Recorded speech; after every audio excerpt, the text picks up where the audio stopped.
বাংলাদেশ জাতীয়তাবাদী দল বিএনপির চেয়ারপারসন বেগম খালেদা জিয়ার দ্রুত সুস্থতা কামনায় দোয়া অনুষ্ঠিত হয়েছে ফরিদপুরে। শনিবার রাতে ফরিদপুরের মধুখালী উপজেলার কামারখালীতে এ দোয়া অনুষ্ঠানের আয়োজন করেন বাংলাদেশ জাতীয়তাবাদী যুবদলের কেন্দ্রীয় কমিটির সাবেক সহ সভাপতি মোহাম্মদ মনিরুজ্জামান।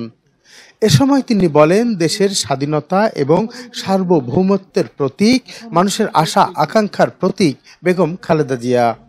দেশের প্রতিটি মানুষ আজ তার দিকে তাকিয়ে আছে।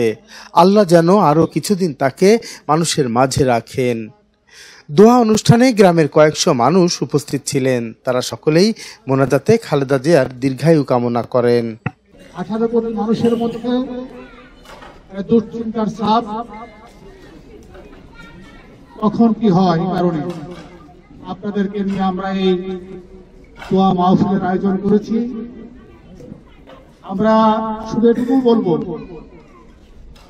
বাংলাদেশের স্বাধীনতা এবং আমাদের সার্বভৌমত্বের প্রতীক গণতান্ত্রিক সংগ্রামে আপসহীন ভাবে নেতৃত্ব দিয়েছেন দেশবাসীর আশা আকাঙ্ক্ষার প্রতীক, এই দেশকে সমৃদ্ধশালী করার যিনি অগ্রণী ভূমিকা পালন করেছিলেন, আমাদের নেত্রী, আমাদের মা দেশনেত্রী বেগম খালেদা জিয়া।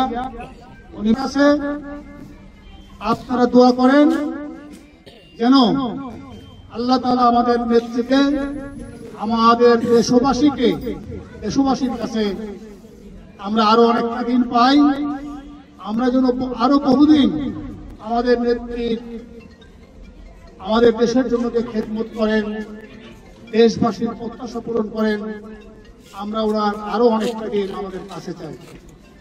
আসলে আমার কথা বলতে খুব কষ্ট হচ্ছে, দেশনেত্রী বেগম খালেদা জিয়ার সাথে আমাদের দীর্ঘ 40 বছরের সুখ দুঃখের বা 45 বছরের সুখ দুঃখের অনেক স্মৃতি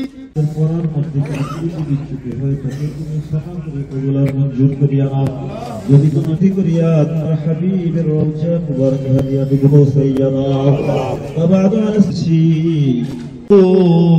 তোমার বান্দিকে তুমি সুস্থতার ব্যবস্থা করিয়া দাও ইয়া রব্বানি, আবার তুমি ফিরাইয়া দাও ইয়া রাব্বাল আলামিন। মাবুদ তুমি সন্তান মনিরুজ্জামান ভাই মনির, ইয়া রাব্বাল আলামিন ফরিদ আলাইকুম ওয়া সেই তৌফিক দান করিয়া দাও ইয়া রাব্বাল আলামিন। পরিশেষে আবার আরজ করি বাবু আসহাবিহি আজমাইন সুবহান রাব্বিকা রাব্বিল ইজ্জাতি আম্মা ইয়াসিফুন, সালামুন আলাল মুরসালিন, والحمد لله رب العالمين।